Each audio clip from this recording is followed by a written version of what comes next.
안녕하세요. 네, 비전 5번째 5강. 오늘 제목은 비전의 형성과 흔들림입니다. 모세가 거룩하신 하나님, 스스로 계신 하나님을 만났죠. 하나님의 비전의 선행성 계속 강조하는 겁니다. 하나님이 먼저 우리를 보시죠. 하나님이 먼저 우리를 보시고 어떤 문제를 보시고 또 그 문제를 해결할 사람을 찾고 바라보고 계신 거죠. 자, 모세가 출애굽의 주인공인데 하나님이 모세를 적당한 인물로 바라보고 찾으신 거죠. 그래서 모세도 하나님을 바라보고 이제 알기 시작하는 거죠. 근데 하나님의 능력의 일부가 이제 하나님의 비전의 사람에게 부여가 되는데, 그 처음에 딱 만나자마자 눈이 맞추면, 이제 서로 눈을 맞추면 바로 그냥 100개면 100개를 딱 가져다 주는 그런 게 아닌 거죠. 이 관계예요. 비전은 뭐 IQ나 무슨 어떤 능력, 돈, 권력 이런 걸 말하는 게 아니라 하나님과의 관계입니다. 하나님과의 관계. 신실하신 하나님을 믿고 신뢰하는 그 과정이 비전의 과정인 거죠. 그래야 미션을 잘 수행할 수가 있는 거죠. 자, 모세의 반응은 뭐였습니까? 출애굽, 와, 이 엄청난 일. 당시에 세상에서 제일 큰 나라, 제일 힘이 센 나라가 애굽이었잖아요. 거기서 노예들을 다 데리고 나간다는 건 죽는 거죠. 그것을 시도한다는 거는. 모세가 어떻게 말합니까? 떨고 있었겠죠. 저는 못합니다라는 말을 이제 뭔가 핑계를 댄다고 우리가 말하는데, 핑계를 뭐로 대고 있어요? 저는 입이 뻣뻣하고 혀가 둔한 자입니다. 하나님 말씀은 뭐겠어요? 그걸 내가 모르겠느냐?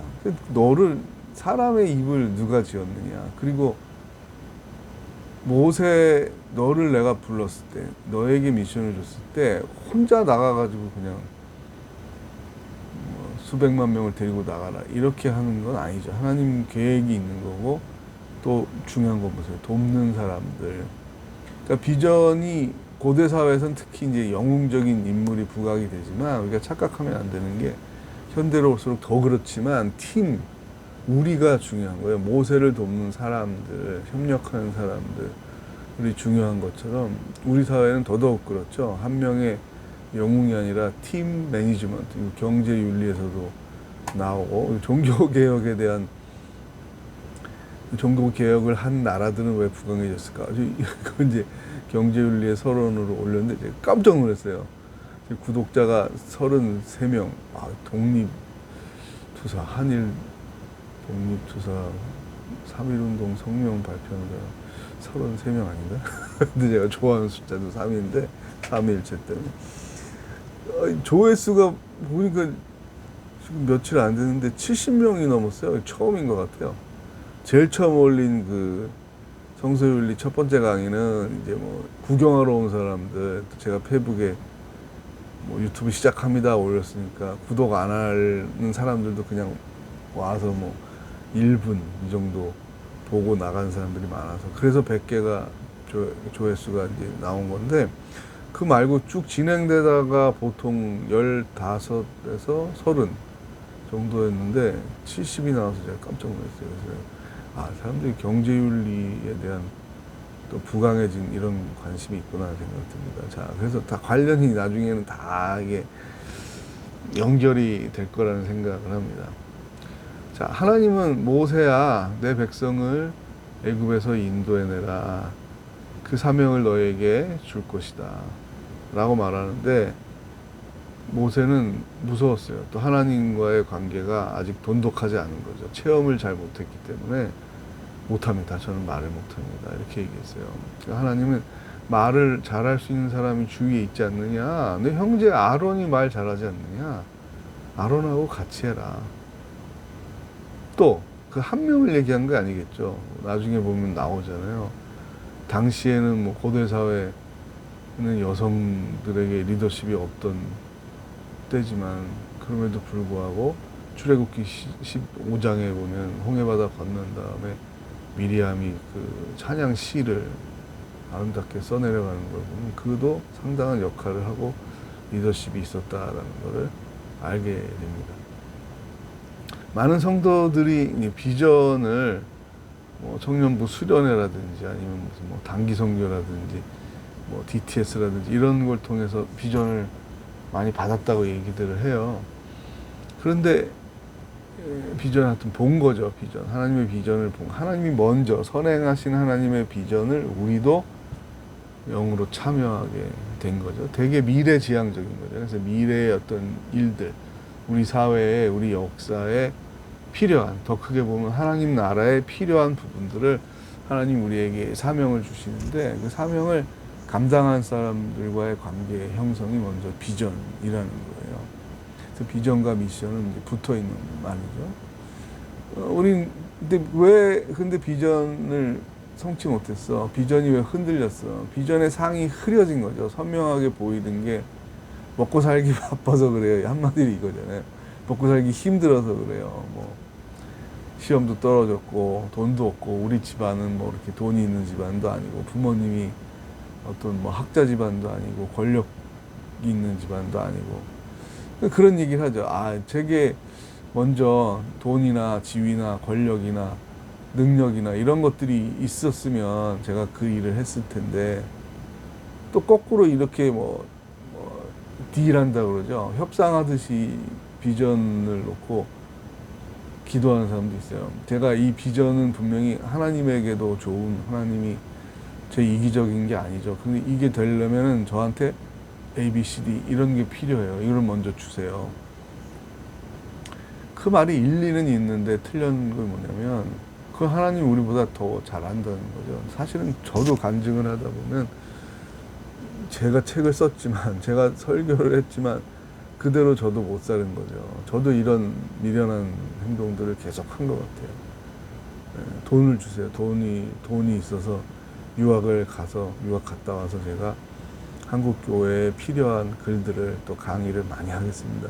이게 저의 이제 비전이었는데 그 하나님을 믿지 못하고 돈이 필요하다. 일찍 결혼해서 아들 둘을 낳았으니까 이제 군목 제대하고 미국을 가려 그러니까 돈이 없는 거예요.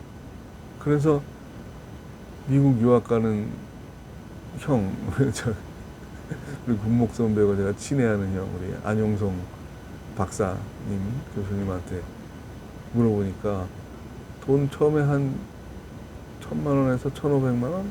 직구면 한 넉넉히 2천만 원은 있어야 1년을 버티니까 그 다음부터 이제 뭐 교육전도 교육 목사도 하고 뭐 장학금도 받고 하니까 유학할 수 있다고.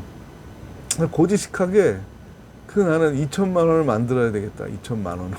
그래서 부모님 찾아가서 2천만 원만 빌려주세요. 박사학위 한 다음에 찾아갖겠습니다. 그러니까 부모님이 퇴직하시고 돈이 없죠. 2천만 원이 어딨냐. 대출해서 그거를 하면 너무 위험한 거 아니냐. 그냥 국내에서 해라. 그래서 이제 국내 장신대 박사학위를 들어갔고 그 사이 과정이 이제 생략되는데 그냥 바로 장신대를 간 게 아니라 그러면 괜찮았죠. 그게 돈을 좀 불리려고 마침 이게 요나도 보면은 니누에로 가기 싫었는데 마침 다시스로 가는 배, 니누에와 방향이 아주 다른 곳으로 가는 배를 만난 거잖아요. 그때 합리화가 이루어지는 거죠. 마침 저도 고등학교 때 별로 친하지는 않았는데 어떤 증권회사 다닌다는 친구를 만나가지고 주식으로 돈 잘 벌고 있다고 얘기를 해가지고 그 친구한테 위탁을 했는데 어떻게 되겠어요? 잘 안 됐죠. 그래서 내가 혼자 공부해서 해보자. 차라리 내가 낫겠다. 내가 하다가 뭐가 왔죠? 네, IMF가 왔어요. 저 때문에 IMF가 왔는지도 모르겠어요. 아무튼 그래서 비전이 형성은 됐었는지 그것도 모르겠어요. 제 착각이 두려움이 있어요. 그것도 내 착각이었나? 그런 마음도 있었고 어쨌든 간에 그 과정에서 하나님과의 신실한 관계, 하나님이 나를 먹이시고 입히시고 또 후원자를 세우시고 도우신다라는 그 믿음이 없이 내가 준비해야 된다. 그걸 어떻게 합리했냐면 다른 사람한테 의지하지 말고 나도 어른으로서 가장으로서 경제적인 책임이 있지. 뭐 좋은 뜻이기도 한데 그게 사실은 함정이었던 거죠. 그 방법이 다른 거로 했어야 되는데 그러면 뭐 학문에 도움이 되는 번역을 해서 돈을 번다든지 뭐 그러면은 지금 영어 번역 실력도 늘어났겠죠. 근데 그게 아니라 전혀 다시스로 가는 거죠. 전혀 니니웨와 상관없는 주식을 하다가 나중에 선물 옵션까지 해서 쫄딱 망하게 되고, 장신대에서 국내에서 박사학위 하는 것도 점점 늦어지고 그러다가 이렇게 된 거죠. 교수도 아니고 담임 목사도 아닌 그냥 애인이 할아버지로만 살아가고 있습니다. 자, 사설 간증이 길어졌는데 예정이 없었던 애들이 강의안을 보면서 해야 돼요. 그래서 자, 모세야, 내가 나를 대신해서 나의 이름으로 내 백성을 이 우상의 땅, 헛된 노동에 피라미드 만들고 왕국 만들고 하는 태양신의 아들 없는데, 태양이 뜨거워 죽겠는데 뭐 누구랑 결혼해서 애를 낳겠어요. 그 우상, 무슨 나무들이 알아보지도 못하는데 나무들 앞에 가서 계속 비나이다 했던 우리나라도 마찬가지고 전 세계가 다 우상에 빠져 있었던 거죠. 내가 참 하나님임을 알게 하라는 거죠. 출애굽 사건의 그런 목적이 뭡니까 하면, 참 하나님이 우상도 아니고 태양이나 바알, 소, 날씨, 바람 이런 것들이 아니다. 스스로 계신 분이 하나님, 그분이 모든 걸 만들었다. 창조주 하나님, 전능자 하나님, 지혜자 하나님을 계시하는데 너희가 선택된 민족으로 쓰임받을 것이다. 그 많은 얘기를 한 번에 다 할 수가 없잖아요. 그 역사의 의미를. 그 우선은 내가 너를 바라보고 너를 택했다. 나를 믿고 한 걸음 한 걸음 따라오렴. 이 말씀을 하나님은 하고 계신 건데 모세는 못해요. 저는 말 못해요.